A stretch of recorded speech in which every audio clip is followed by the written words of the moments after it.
Welcome to exercise number 5, taxiing and doing run-up checks.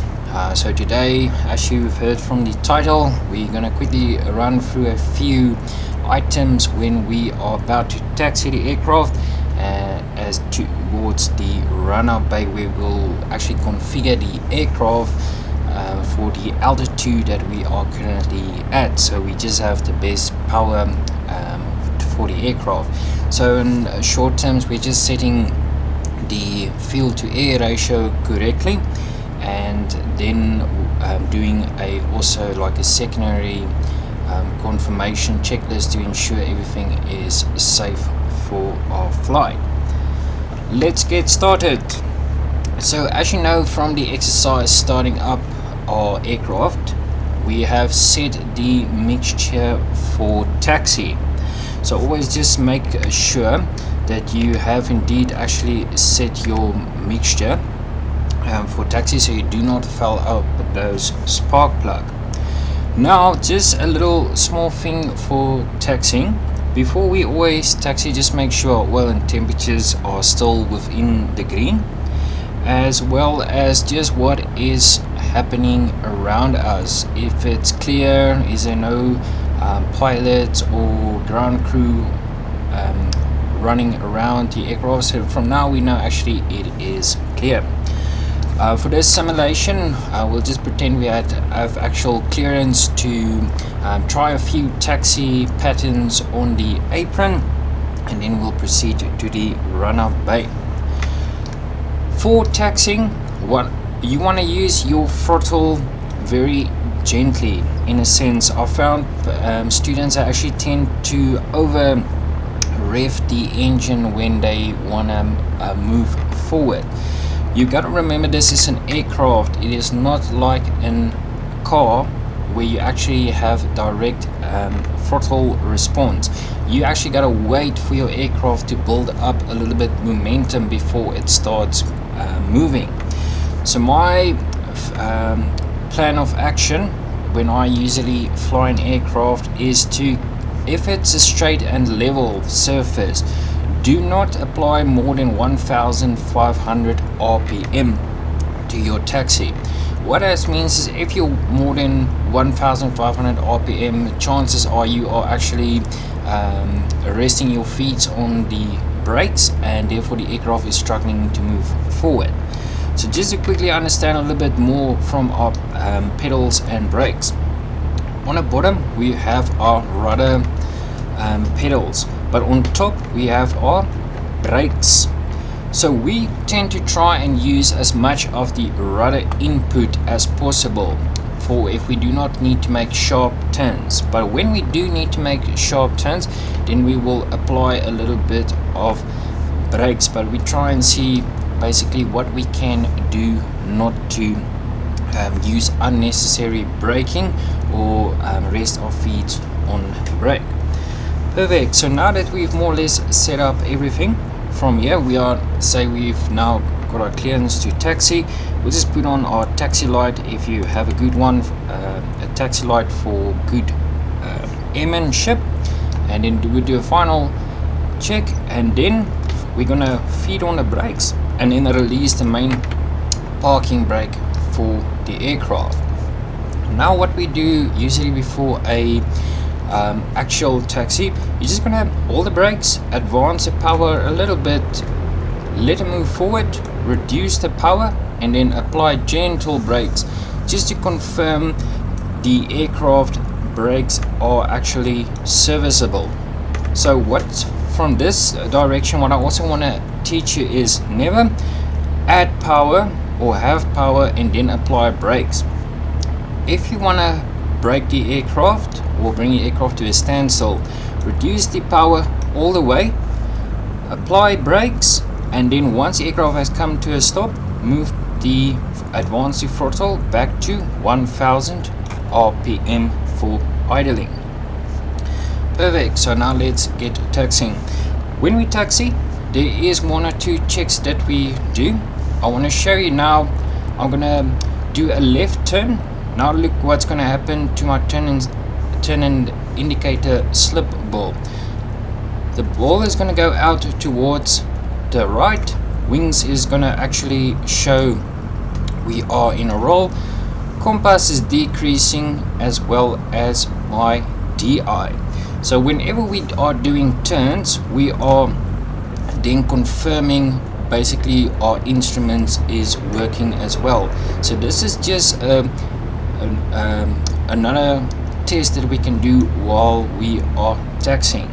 Now we are going to do quick one towards the right. So I'll add a bit of power. We are now turning towards the right. If we turn to the right, our DI must increase, compass must increase as well.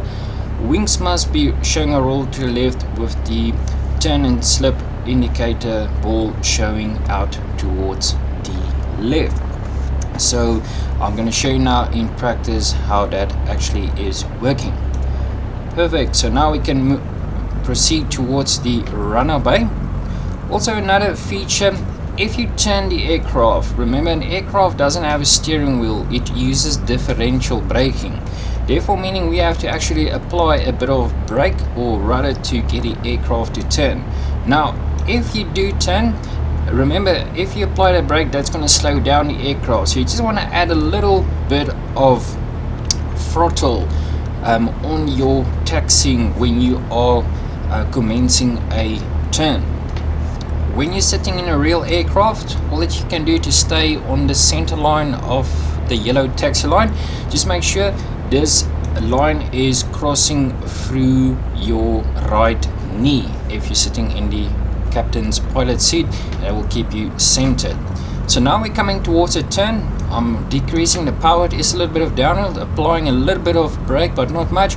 But see, now I'm going to do a left turn. There I can confirm my instruments, ball is out to the right, and also compass is decreasing.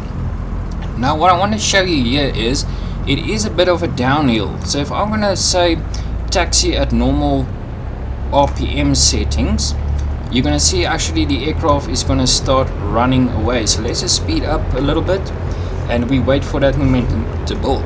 Now we see we're actually taxiing a little bit too fast, so we reduce the power all the way, gently apply a bit of braking whilst keeping on the center line. Once we've brought the aircraft back to our recommended speed, then we put her back onto 1000 RPM. Now we're going to see this start of an uphill again. So what you do, let's use a little bit of this momentum, just add a little bit more power, keep that momentum going until we feel the aircraft has built up some momentum that it can actually maintain.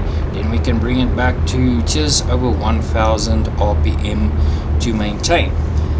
Now when we are taxiing, we are trying never to taxi more than 20 knots. The ideal taxi for small aircraft is 15 knots. So if your small piston aircraft has a GPS, then you can look inside to see or get used to your taxiing speed as required. Perfect. So now we're just gonna that's more or less the taxi. From here also the reciprocal runway that we are using is runway 25. So now we can also confirm if the compass is actually showing the correct direction, which is so we know compass serviceable. Our runner bay is coming up, power reduced, applying a bit of brakes, and then we are now moving into what's called the run-up bay. Okay, so we always tend to take the line furthest so we can accommodate other aircraft. What you want to do when coming to park in the runner bay, you almost want to like pass the line you need to be on and then give it a little bit of a left turn with the brake just to get it actually to stop right there. Perfect. So the idea is to stop behind this dotted line, so if other aircraft pass, they are well clear from you. So what you want to do from here is hold the brakes, set your RPM back to 1000 RPM, and then apply your park brake and confirm your aircraft is then not moving forward and she is secured. From now we are gonna then set up our aircraft for the run-ups. So first thing, we have set the brakes. 1000 RPM is set on my RPM gauge. We confirm the fuel is on both, and then our instruments is fuel and temperatures is within the green. From here we are then gonna go towards the mixture. Then we are gonna apply full mixture, so we advance the mixture for full reach. From here we are now will be advancing our throttle to 1700 RPM while holding the brakes as well, even though we have set the park brake. Here we're looking outside and confirming the aircraft is not moving forward. So you never want to find yourself looking the entire time inside the cockpit. You basically want to do one thing: look outside, come back into the cockpit.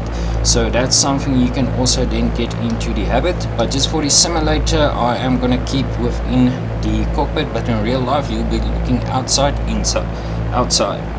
So once we've now confirmed the brakes is holding, if you have a carb heat, you will then take your carb heat from cold to hot. You will should see a little bit of a decrease in RPM. Then you can put your carb heat back to the cold, and that confirms it is working. From here we will now move on towards leaning the mixture. What we are looking for is just a rise in our needle, or to the highest point that we will actually see the needle. This is called our peak.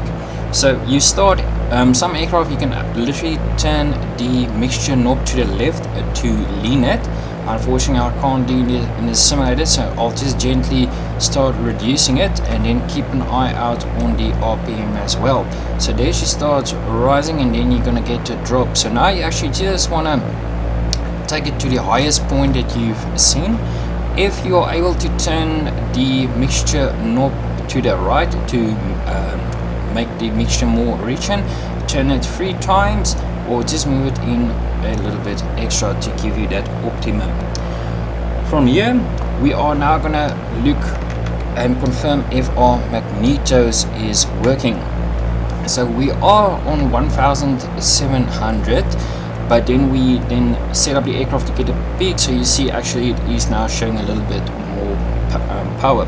So from here what we're going to do, we're first going to go to the left magneto. We are going to confirm there is a bit of a drop in the RPM gauge, but not more than 125 RPM. So within here we are good to go.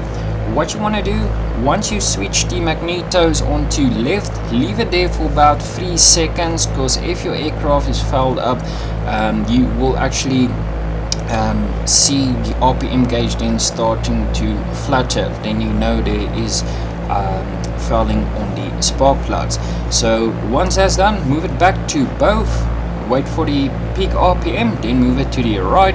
So left, right magneto, confirm there's another drop. This one should usually be a little bit less, but you need to make sure the difference between the left and the right magneto is not more than 50 RPM. So more or less they're looking the same, and therefore we are now turning them back to both.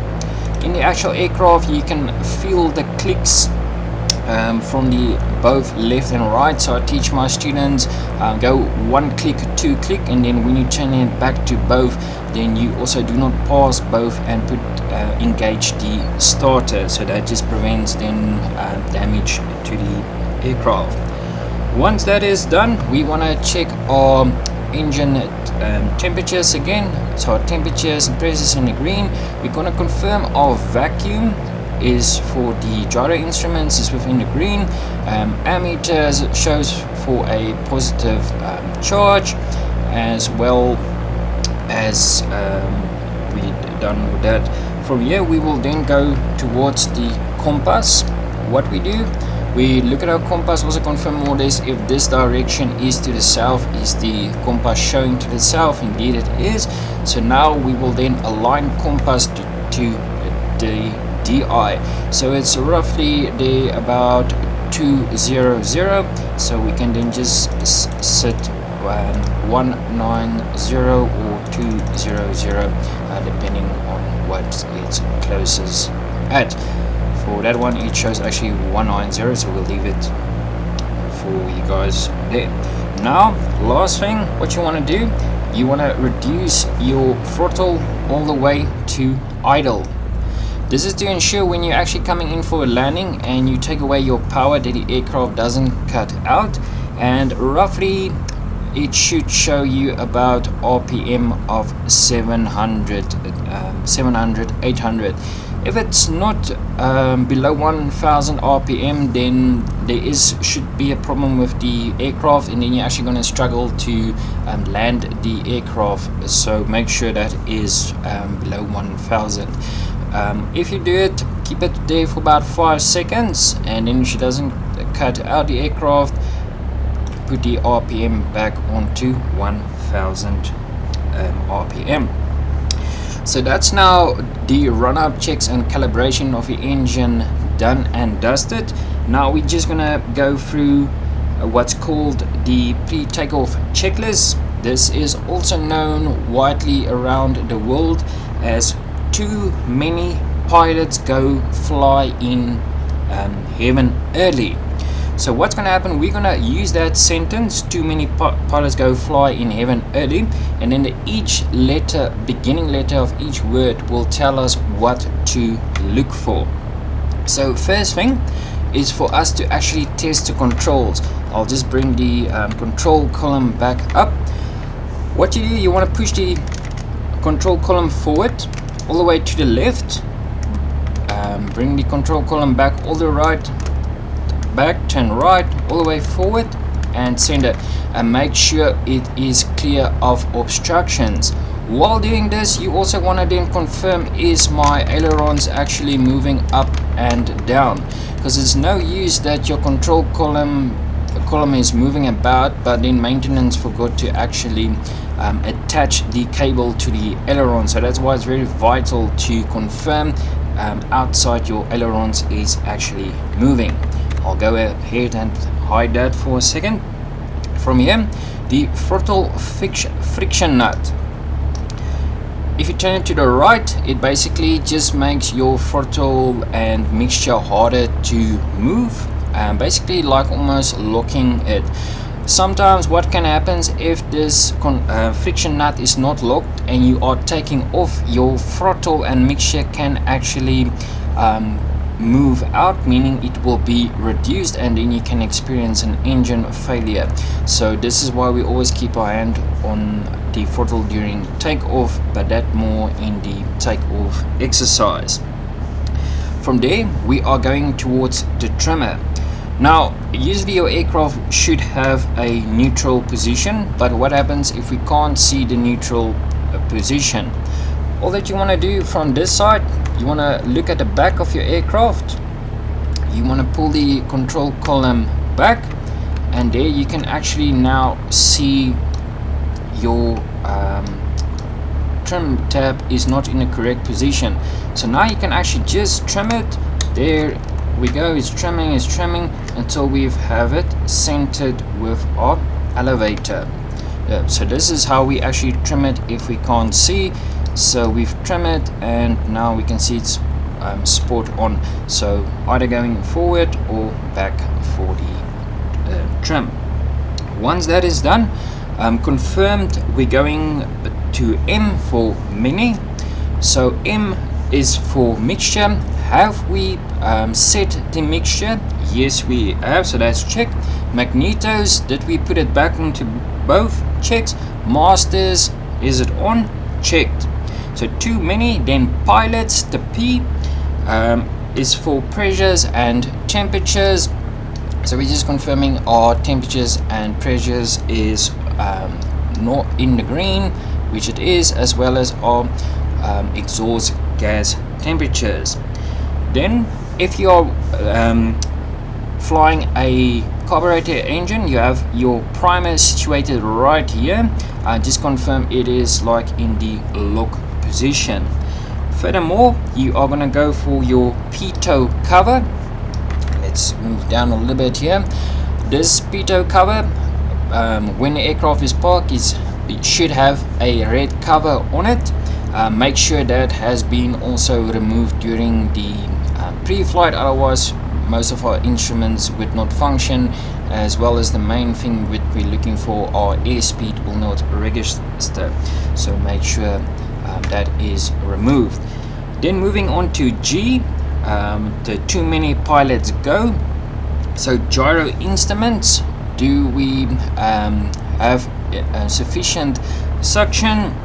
Suction is alive from that part. Usually you should see the suction a little bit below the required if we are on idling on 1000 rpm, but if we move it back towards our actual operating rpm settings, it will move within the green. So this is why it's always needed to be checked in the run-up section as well. So now instruments is also all working function. George is your autopilot. Our autopilot is off or not engaged. Then we're going to too many pilots go fly, so the F's on the fly. Make sure our fuel is set on both, and then flaps as required as for our takeoff planning. Then we're going towards I for in. So this is just our normal instruments where we do a quick check of everything instrument wise and confirm the all instruments is serviceable. After the instruments, we're going to H for the too many pilots go flying in heaven. So H is our hatches and harnesses secured, so windows is locked, doors is locked, both sides. If you have a passenger, are they strapped in, or if you're flying cargo, make sure if you're able to look at the back that at least everything does look secure. Then last one, early for the E's is for electricity, so we just confirm all circuit breakers is in, and then we also have our alternator charging. From here, once everything is done, we will then go in towards the crew briefing, which is would say what's going to happen when we are about to take off, how are we going to respond to emergency situations, but this I'll cover in the takeoff lesson. So that is what we are doing for today for taxiing and your run-up checks. Hope you guys enjoyed the video.